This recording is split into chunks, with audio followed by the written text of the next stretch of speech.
Hello and welcome to the evening news for Wednesday, November 13, 2013. I'm Avinash Ramzan. Thanks for joining us. In the headlines, Glenlal Kaichur News to stand trial for libel. State of normalcy returns to Middle Street after shooting. Government to stand funeral expenses for shooting victims. 3 remanded for Eldorado gold heist. Nation at risk as cipher theft deadline approaches. And All Boys Tongue man gunned down after leaving Wake House. Now for the news in detail. In a libel case brought by new GPC in New York against Kaichur News, the presiding judge, the Honorable Joan M. Kenny, has ruled that there are triable issues of fact concerning whether Kaichur News acted with knowledge of the falsity of the statements it made or was reckless or grossly irresponsible in making them. New GPC had asked the court to rule summarily in its favor on the ground that the news articles were false and defamatory. Kaichur News, in responding to the motion, did not dispute New GPC's claim that the articles were both false and defamatory. Kaichur News' sole defense was that as a media defendant writing about a matter of public interest, it was entitled to invoke the First Amendment of the United States Constitution, which meant that it was protected by privilege and could only be found liable even if the statements are in fact false and defamatory, if A, it knew the statements it made were false, or B, it had acted grossly irresponsible and or recklessly. The court agreed that Kaichur News was a media defendant entitled to claim privilege since the articles were about a matter that was of public interest to the Guyanese community in New York, and that therefore New GPC was required to make an additional showing of knowledge of the falsity or recklessness or gross irresponsibility before it could collect damages. The court scheduled a preliminary conference for January 9, 2014, at which a schedule will be set for the completion of pre-trial discovery and for a trial date for the summary judgment motions and other similar litigation events. Michael Young joins us to report that things have returned to a state of normalcy at Middle Street today, even as police continued their investigations into a shooting incident that left 4 people dead and 1 injured yesterday. Here are details. After a period characterized by high drama, blood and gore yesterday, order, tranquility and normalcy returned to Middle and East Streets today and its immediate environs. Today, the police barricades remained intact as investigators continued their investigations into an incident that saw 52-year-old Derek Kanai going berserk and murdering 4 other persons in the process. The businessman subsequently died from a hail of bullets after police swooped down on his premises and began to exchange gunfire with the aim of securing his arrest, following several reports which suggested that the man was touting a gun and shooting indiscriminately into the air. The lawmen also used tear smoke during the process, which lasted more than 3 hours. When this newscast arrived on the scene, some of the businessman's relatives could be seen sitting on the veranda of the Lot 315 Middle Street house. The building was decorated with bullets which emanated from the gunfire exchange as passers-by who missed the action yesterday stopped at different intervals to get a glimpse of the edifice. The mood prevailing was even more somber today. Several business owners declined to comment on what transpired yesterday. Nonetheless, evidence of the intensity of the encounter yesterday remained in place as 2 badly damaged vehicles were still lodged in their exact locations. The Crown Cab taxi service in Middle Street was closed, as well as the other business which occupied the bottom flat of the 2-storied structure. After the shooting incident, the man's brother was flanked by media operatives for answers surrounding his brother's actions. Well, I've been on the road and I hear the guy that's seen by the house, and I come here, I see the police car. I have police. The guy that died, who's he to? My brother. Is your brother? His eldest brother, youngest brother? I think the third. He's the third brother. Where's his name? Where's his right name? Fourth brother. What is his correct name? Derek Kanai. Derek Kanai. Kanai is saying that he had a slight mental problem. Could you confirm that? Who says that? Persons have been saying That's so. what we hear. Persons in the area. Well, I don't know. Listen, what type of weapons your brother had? A shotgun and a 32. A shotgun and 32 revolver. That's all? When last you saw him, your brother, Mr. Khan? This morning.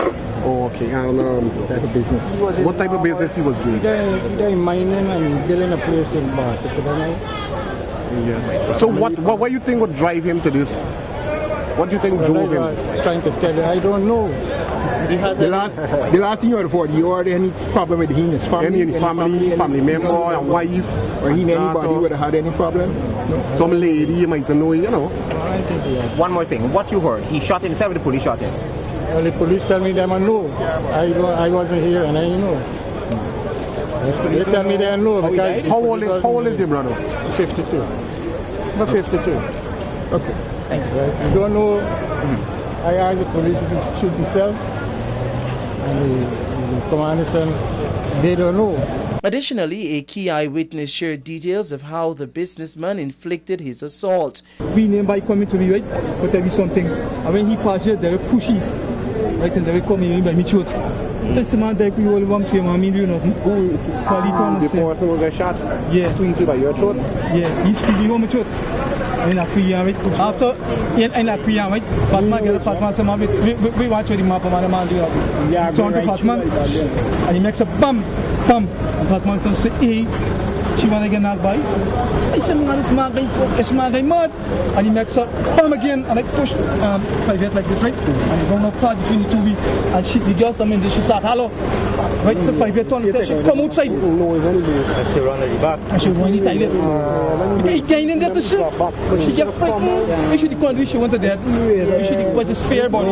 It couldn't tell anybody. A post-mortem examination will be conducted on the man's bullet-riddled body to determine the official cause of his death, as theories still abound that he took his life despite a police report which claimed otherwise. Additionally, scores of spent shells were still being recovered, and this was visible even on Tuesday after the shooting, as officers engaged in the operations were removing a significant portion. The gore inside the building today remained the same as well. This is not the first time Kanai has acted in a berserk manner, as several persons are on record as claiming that from time to time he appeared to be having a mental health problem. Michael Young reporting for the Evening News. Meanwhile, the government has announced that it will offer financial assistance to the families of those civilians who were murdered yesterday as far as making funeral arrangements are concerned.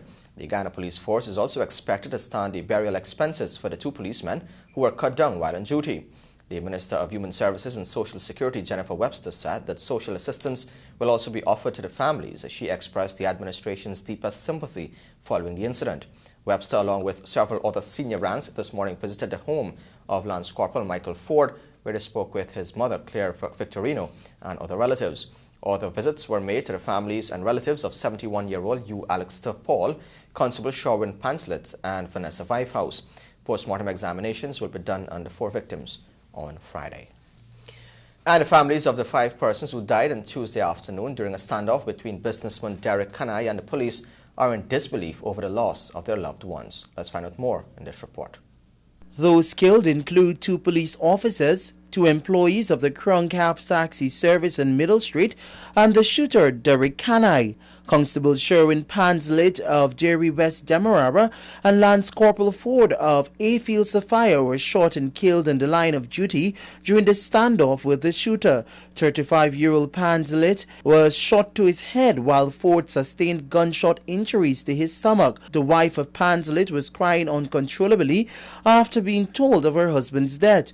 The woman, who celebrated her birthday the same day, disclosed that her husband was supposed to take her out to lunch. Instead, she received a call that he was shot and confirmed her worst fear when she went to the Georgetown Public Hospital.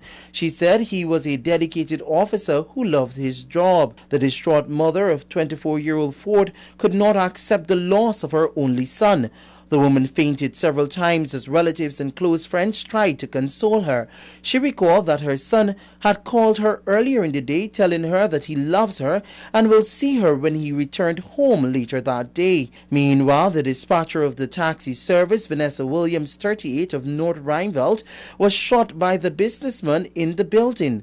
Her mother, Dolly October, said that she heard about the shooting. However, she did not know her daughter was killed until a relative from Linden informed her. Williams leaves to mourn her 3 children, ages 21, 17, and 7. 75-year-old Hugh Bunny Paul was the first victim of the shooter's rampage. He was with other taxi drivers when they had a confrontation with the businessman, during which he was shot. Another taxi driver, Paul Raman, 45 of Reading Hoop, was also injured. He underwent surgery on Tuesday and is currently in the high dependency unit of the Georgetown Public Hospital. After 3 hours of back and forth gunplay, the 52-year-old businessman Derek Kanai was reportedly shot and killed by police who closed in on him. For the evening news, Michael Young reporting. Meanwhile, 3 men involved in the El Dorado gold heist made their first court appearance today at the Georgetown Magistrates Courts and were remanded to prison after being charged. Anara Khan was there and has the details in this report. The men charged were Amarula Kurchula, Anil Dairam of Berbice, and Kenneth Garaway of Charity Essequibo. The trio appeared before Chief Magistrate Priya Sunaren Bihari, where they were not required to plead to the indictable charge, which stated that on Friday, November 8, at Port Kaituma, they stole a quantity of cash and several ounces of gold, totaling $93 million, property of El Dorado Trading. Special Prosecutor Attorney Glenn Hanuman stated that the general manager of the business orchestrated the crime. He procured Kurchula and Dairam, whom he knew from before, to come from Berbice to Port Kaituma with Garaway 3 days before the crime. Kurchula and Dairam collected the gold and cash and returned to the charity area via boat with Garaway. Hanuman said that the general manager confessed his early involvement in the crime and took the police to the house of the 2 Berbicians, where millions of dollars and several ounces of gold were found. Oral and written confessions were collected from all the defendants. He added that the prosecution made an offer for a medical examination to be done since the defendants claimed that they were terrorized by the police, but the defense opposed. Chief Magistrate Sunaren Bihari ordered that the accused undergo psychiatric evaluation and they were remanded to prison. The matter stands adjourned to November 26th. For the evening news, Anara Khan. An All-Boys-Tongue man was gunned down a short distance away from his home late Tuesday night. However, the motive behind the killing is yet to be ascertained. Svetlana Marshall reports. 28-year-old Rayburn Harvey, also known as Max of Lot 144 James Street, All-Boys-Tongue, was gunned down by a lone gunman shortly after 23 hours on Tuesday. A close relative who saw Harvey less than 1 hour before he was killed said they were at a wake in Ratsville when he received a phone call. It was shortly after the phone call Harvey left the wake on a CG motorcycle with a promise to return, but he never did. Harvey was reportedly killed in the vicinity of the island in All-Boys-Tongue. As soon as he come off the CG that he was riding, a man pulled up and dressed in all over back. He was described as a tall, fine Negro person dressed in all over black. No sign of his face. Didn't get to see face.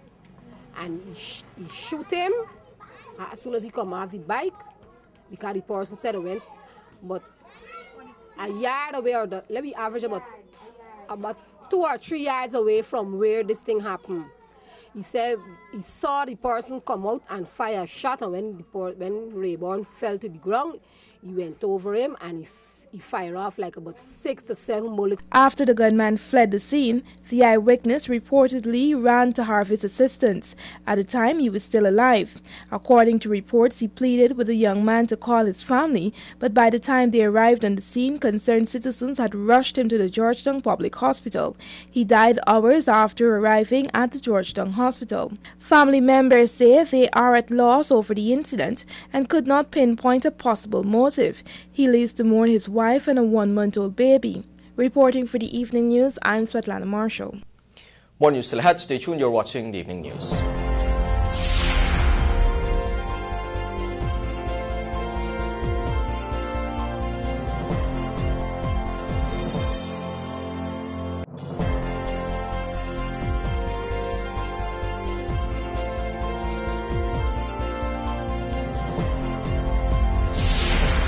This is the evening news. Welcome back. The Donald Ramotar administration on Tuesday gave the green light for the execution of 3 multi-million-dollar projects. Top on the list is the rehabilitation and the maintenance of the Linden-Letham Road to the tune of $176.5 million. Additionally, roads in Region 1 will be rehabilitated using some $33 million. Cabinet also granted its no objection for the supply of drugs and medical supplies to the Health Ministry at a cost of $381 million, in addition to laboratory supplies at a cost of $124.8 million. A Partnership for National Unity APNU says it will not support the supplementary paper presented by the government after it spent over $3.5 billion without the Parliament's approval. Samuel Suknanan reports. A Partnership for National Unity, APNU, said it will not support one of the three financial papers tabled last Thursday in the National Assembly. This issue is up for debate at the next sitting of Parliament after Finance Minister Dr. Ashni Singh tabled the paper. The APNU said it believes that the financial paper is contemptuous since it brings back items cut from the budget. APNU Shadow Finance Minister Carl Gwinnett said that his party will not approve of the supplementary order paper as the party is concerned about the legality of the condition under which these monies were spent. Greenwich added that government must follow internationally accepted principles. The financial paper is for a total of $3.384 billion in current and capital expenditure. In terms of current estimates, it seeks a provision of $217.1 million as subsidies and contributions to local organizations, with $81.3 million for the National Communications Network (NCN) and $135.8 million for the Government Information Agency (GINA). Under the capital expenditure, the financial paper seeks $34.4 million for the specialty hospital and $65.4 million for the modernization of the Chedijagan International Airport to Mary, among other allocations. In 2012, the ruling administration did not get the approval sought for money spent in advance. They were seeking approval for $5.7 billion. For the Evening News, I'm Samuel Suknandan. Head of the Presidential Secretariat, Dr. Roger Luncheon, today said it appears as though the Partnership for National Unity, APNU, and the Alliance for Change, AFC, are prepared to remove the People's Progressive Party Civic out of office at the risk of the nation. His comments come in wake of the opposition's move to vote down the Anti-Money Laundering and Countering the Financing of Terrorism bill. Swetlana Marshall reports. This cabinet's contention that APNU actions, the opposition actions, are clearly intended to hurt Guyana and our interests, our national interests. And it is obvious that that hurt is to be spread indiscriminately. Their strategic objective, it seems, is Guyana and its future. And it would seem also that they are prepared to destroy Guyana in their efforts to remove the People's Progressive Party from office. That was head of the Presidential Secretariat, Dr. Roger Luncheon, speaking at the Office of the President. Dr. Luncheon said the irony about the situation is that the opposition, in particular APNU, has failed to table any amendments at the level of the Parliamentary Special Select Committee. He maintained that the opposition had no intention of supporting the bill ahead of the November 17 deadline set out by the Caribbean Financial Action Task Force, CFATF. Up to today, APNU has not provided nor published anywhere their specific amendments to the bill, their specific objections to the current CFATF provisions in the bill, endorsed by the CFATF, incidentally, or have they submitted additional provisions? According to the head of the Presidential Secretariat, the APNU and AFC's move to vote against the Anti-Money Laundering and Countering the Financing of Terrorism Amendment Bill is the latest blow to Ghana's development. He said this comes following their early assault on the Hydroelectric Power Amendment Bill. APNU and AFC have taken their anti-Guyana practices to unprecedented heights. This time, the rejection of the Anti-Money Laundering, Combating the Financing of Terrorism Amendment Bill. Warnings, disclosures have been made, have been sounded, have been provided about the consequences and the immediacy of the impact of the failure to enact the bill. With less than 5 days left for Ghana to comply with the CFTF requirements, APNU leader David Granger said his party is willing to re-examine the Anti-Money Laundering and Countering the Financing of Terrorism Amendment Bill at the level of the Parliamentary Special Select Committee. Granger said there are unresolved clauses to be dealt with at the Parliamentary Committee. Nevertheless, he said the APNU is prepared to work. Questioned whether Ghana would be able to meet the deadline, the opposition leader opined that CFTF is more concerned about compliance and a legislation that is enforceable. Reporting for the Evening News, I'm Svetlana Marshall. Meanwhile, Guyana is likely to face severe consequences now that the anti-money laundering bill has been voted down by the opposition and will not meet the stipulated deadline. Here's Samuel Suknanan with the details. Government has widely discussed the need for the anti-money laundering bill to be passed as it disclosed some of the consequences the country is likely to face once this bill is not put into law. Finance Minister Dr. Ashni Singh recently reiterated this, stating that a CFTF plenary is being convened in less than 2 weeks, where Attorney General and Legal Affairs Minister Anil Nandalal and a team will be attending. I believe it's on the 14th, 18th of November. CFTF said on the 29th of May of this year, Guyana will, not might, not is likely to, Guyana will face sanctions if this legislation is not enacted by November. And this opposition is still willing, the APNU and the AFC acting in cahoots with each other, still willing to trifle, to gamble, to gamble with the economic fortunes of our country, economic well-being of our country. Meanwhile, Junior Finance Minister Bishop Juan Edgil said that everyone stands a chance to suffer the consequences of the non-passage of the bill, which seeks to put Guyana on par with other countries around the world. The church that gets a donation from overseas to conduct its charitable program is now going to suffer. Granny, who lives by herself because her son and grandson is overseas and receives a monthly remittance, will suffer. The people who shop online to get good deals, the young Guyanese professionals who want to build their livelihood and they want to buy their electronic devices to furnish their homes, they will now suffer. Those of us who use credit cards because we have to travel and go different places to conduct business will suffer.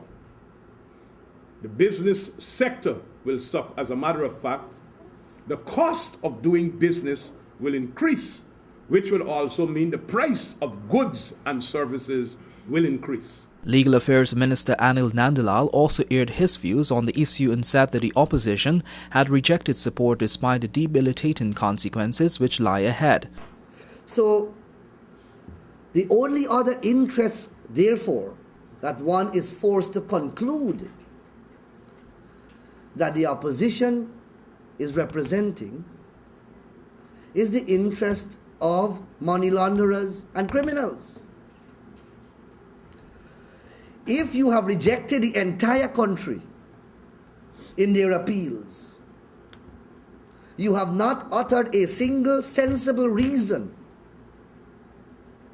for your non-support, the inference that is most compelling for one to draw is that the opposition seem to be supporting money launderers and are opposed to the government taking the requisite steps to strengthen our legal system to enable us to combat terrorism and money launderers. Government said that the opposition had no intention of supporting the bill and noted that they did not make their input despite they were given the opportunity to do so. For the Evening News, I'm Samuel Suknandan. A special organized crime unit will be established by the government of Guyana with help from regional and international partners to investigate cases of money laundering. Svetlana Marshall tells us more. In an effort to cushion the impact that might follow due to Ghana's failure to enact the Anti-Money Laundering and Countering the Financing of Terrorism Amendment Bill, the government of Ghana has agreed to the creation and operationalization of a Special Organized Crime Unit, SOCU. The unit is dedicated to the investigations of suspected financial transactions suggestive of money laundering and financing of terrorism. Dr. Luncheon disclosed that SOCU will be operated under the purview of the Commissioner of Police. The unit will also be working closely with the Financial Intelligence Unit. FIU was established under the Anti-Money Laundering and Countering the Financing of Terrorism Act of 2009, with the primary objective to monitor the financial sector. According to Dr. Luncheon, SOCU will raise the bar from monitoring to investigating. FIU, in its remit, obtains information about suspicious financial transactions. There is an obligation, a statutory obligation, for the financial bodies and the parafinancial bodies to have surveillance by supervisory bodies from which this information or through which this information is made available to the Financial Intelligence Unit. They compile that information of suspect financial transactions, and that information is passed on to SOCU. According to Dr. Luncheon, the recruitment process for investigators to constitute SOCU will commence shortly, noting that this process is expected to be completed by the end of the year. Reporting for the Evening News, I am Swatlana Marshall. More news still ahead. Stay tuned. You're watching the Evening News.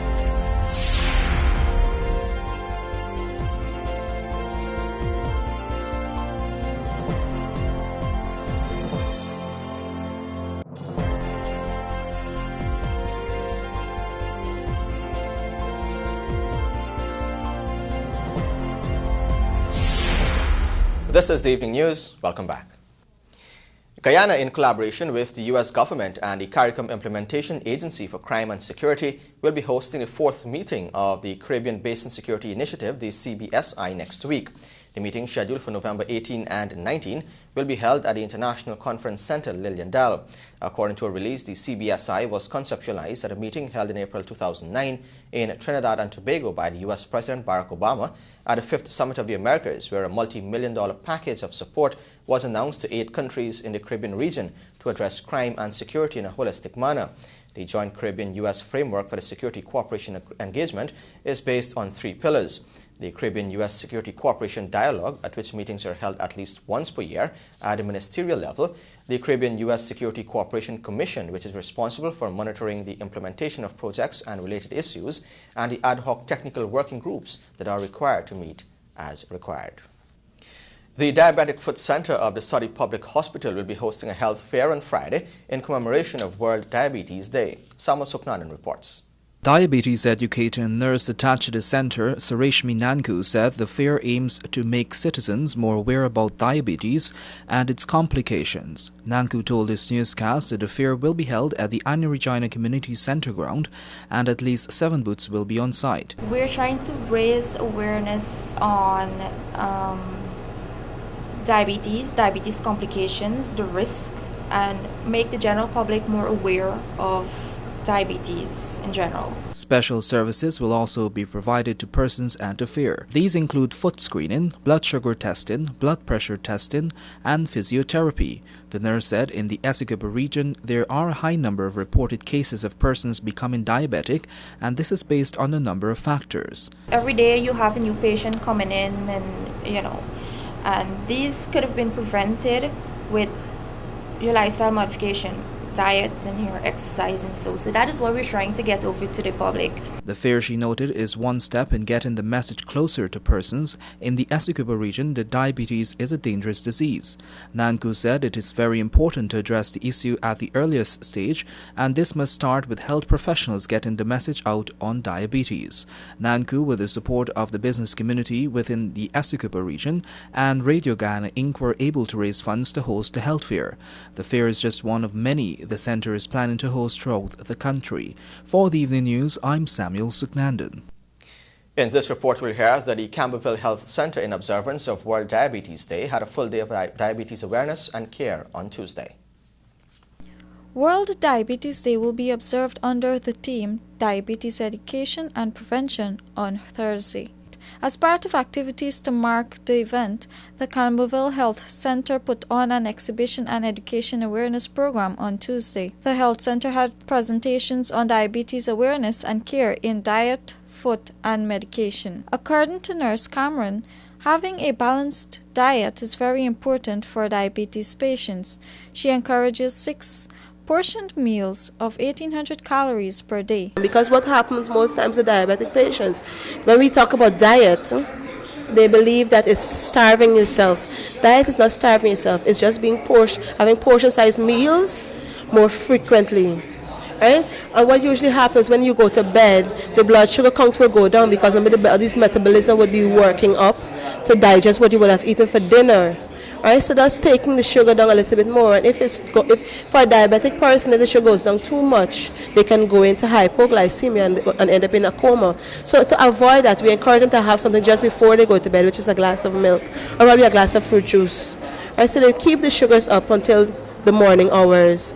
We encourage them also to cut down on the fatty stuff and oily foods. Use more whole grains and whole wheat. Flaxseed is a good choice in terms of having fibers. It's very good, it's heart healthy. Helps you to carry down the cholesterol even. As dozens of persons flocked the health center, which was opened until 2000 hours, they were treated to an animated video of diabetes care. In addition, there were also pamphlets available, and staff also provided education on the importance of taking medication and foot care. Meanwhile, the health center's dentist, Dr. Yuan Sandiford, also participated in the exercise, enlightening diabetes patients on oral health care. He did a presentation in the morning and was joined by members from the dental school as they conducted cleanings. I took this opportunity also to introduce some local homemade remedies, like the use of warm salt water, right? The usefulness of warm salt water, which we know that it has anti-inflammatory and some antibacterial properties. The response has been good. We've seen an excess of, let's say, of 80-something patients, right? And we plan to continue this exercise, not on a yearly basis, but what I try to do every Tuesday at the Campbellville Health Center, we would see some, I would select a few diabetic patients where I would try to tend to their needs in terms of having gum disease. Dr. Sandford disclosed that he will continue to offer dental services to various diabetes-infected persons from this week onwards on Tuesdays. More news still ahead. Stay tuned. You're watching the Evening News.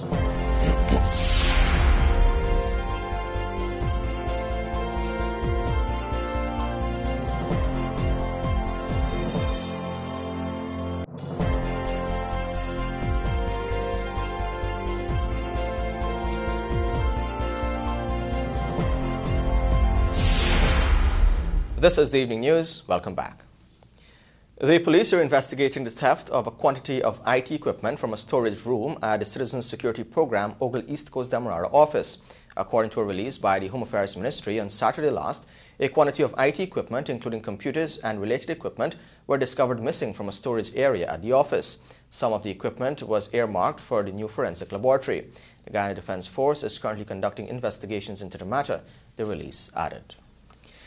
The Ghana Power and Light has commenced the first phase of its advanced metering infrastructure program. Samuel Soknanan reports. GPL's Advanced Metering Infrastructure AMI program is aimed to provide customers with more accurate meter reading, information about their energy usage, and a system for recognizing power outages without customer input. The power company said in a statement today that the pilot project is financed under a loan agreement with the Inter-American Development Bank, IDB. Under the first phase of the pilot project, 2,000 smart meters, which is a component of the AMI system, will be installed. The pilot zone extends from Avenue of the Republic to Fessenden Road and North Road to South, including Regent, Robb and Charlotte Streets, Georgetown. GPL said the program incorporates technology that allows electric meters to be read remotely and provide a wide range of benefits to customers as well as operational savings through increased efficiencies to GPL. Additionally, the AMI will eventually be implemented countrywide and serve as a platform to eliminate manual meter reading, provide remote monitoring of the electric distribution system. This will enable customers to manage their bills by tracking their consumption and demand via internet. GPL has approximately 138,000 meters scheduled to be read every month, but some remain unread because of severe weather, dogs, locked gates, or other accessibility issues. For the evening news, I'm Samuel Suknandan. Government said it has spent $45 million in improving the Rosignol Secondary School in Region 5 to an A-list school. The money was expended on textbooks, chemical and laboratory equipment, physical rehabilitation, computers and furniture to bring it to an A-list school. And on Tuesday, the Education Minister Priya Manichan commissioned the upgraded school. The school, which is offering 16 subjects, has now added 6 others: biology, physics, economics, building technology, technical drawing and Spanish, and soon visual arts and mechanical engineering technology will be added. To bring Rosignol Secondary to an A-list school, a block was built to house 2 science laboratories, and the old labs were converted into 5 classrooms. Major renovation work was done, while 21 computers were installed for information technology and materials and equipment bought for home economics. In case you've just joined us, you're watching the evening news. Stay tuned for sports, sponsored by Macor.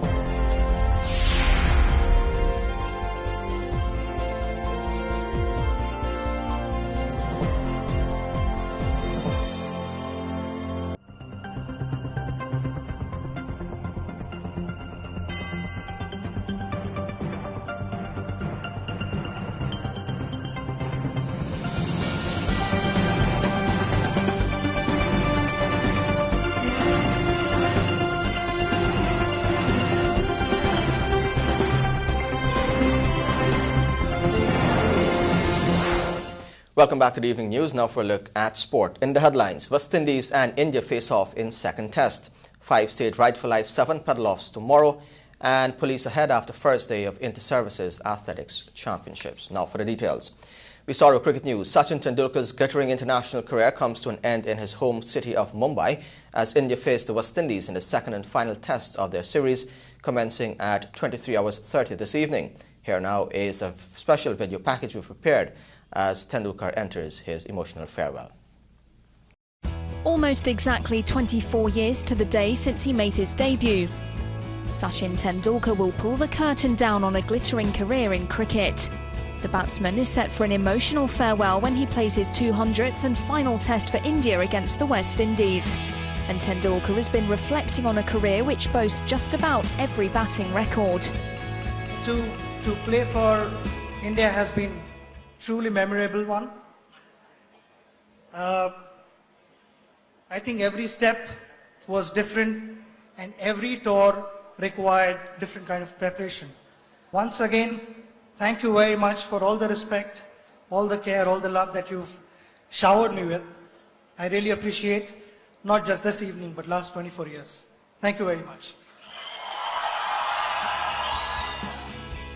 Since making his debut as a 16-year-old in Karachi in 1989, Tendulkar is arguably the biggest icon the game has ever known. Going on to score 15,847 runs in tests, he's the only player to have hit 100 international centuries. And ever present alongside him in cricket has been the West Indies' Shivnarine Chanderpaul. He too is preparing for a personal landmark, set to play in his 150th test for his country. But Chanderpaul is downplaying that achievement in comparison with those of the little master. It's been a privilege to be here, and Sachin playing his 200th test match. We've watched him over the years. There's so much, as playing against him, watching from the other side. And, it's always a joy to look at him bat, even though he's batting against us, because so much you can learn from a legend like him. He's a master of batting, his art, his skills, and looking at him, you can learn a lot. Tendulkar will bow out in front of his home fans in Mumbai, but the match will also mark a first for one member of the Tendulkar family. His mother, who has never seen her son play an international match during his 24-year career, is expected to be in attendance in what's set to be an emotional farewell.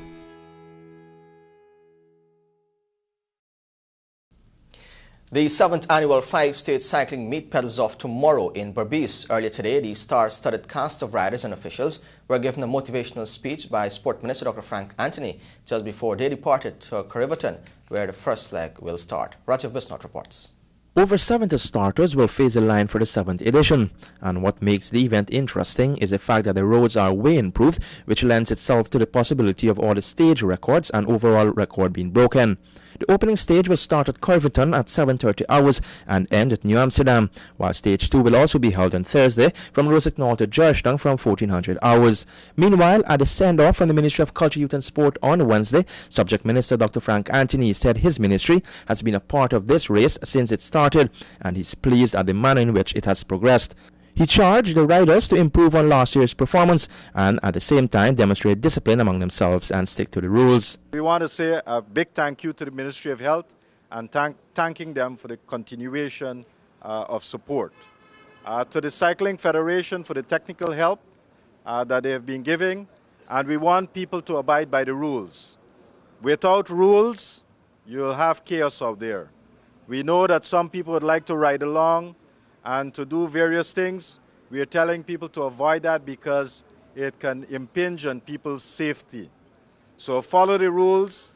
I'm sure that before the start of the race, Hassan would be laying them out and explaining to people the penalties, because we are going to penalize people. We have always gotten good cooperation from the Guyana Police Force, and we would like to thank them in advance for the support that they've been giving us.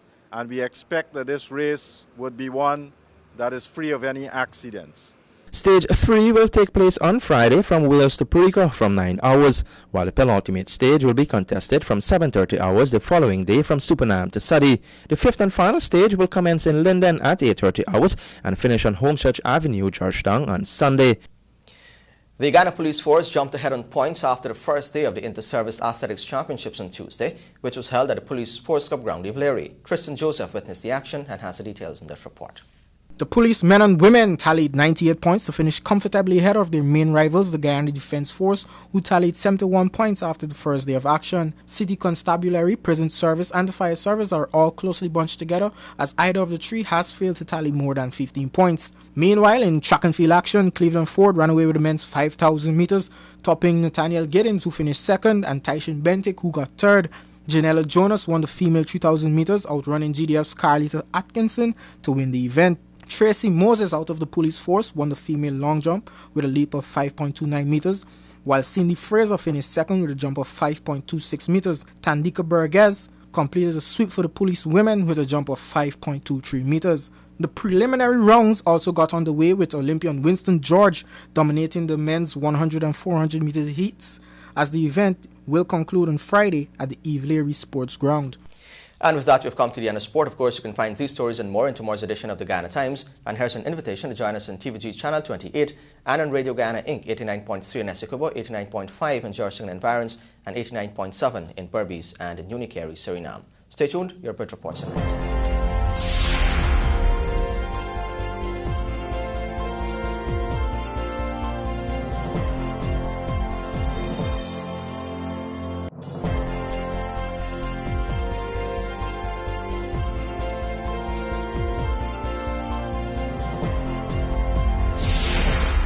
This is the evening news. Welcome back. Now for a look at your bridge reports. The Demerara Harbour Bridge will be closed on Thursday, November 14 at 14 hours 30 for a period of 1.5 hours.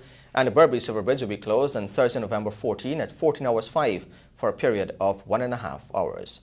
And with that, we've come to the end of the evening news for Wednesday, November 13, 2013. I'm Avinash Ramzan. Thanks for watching.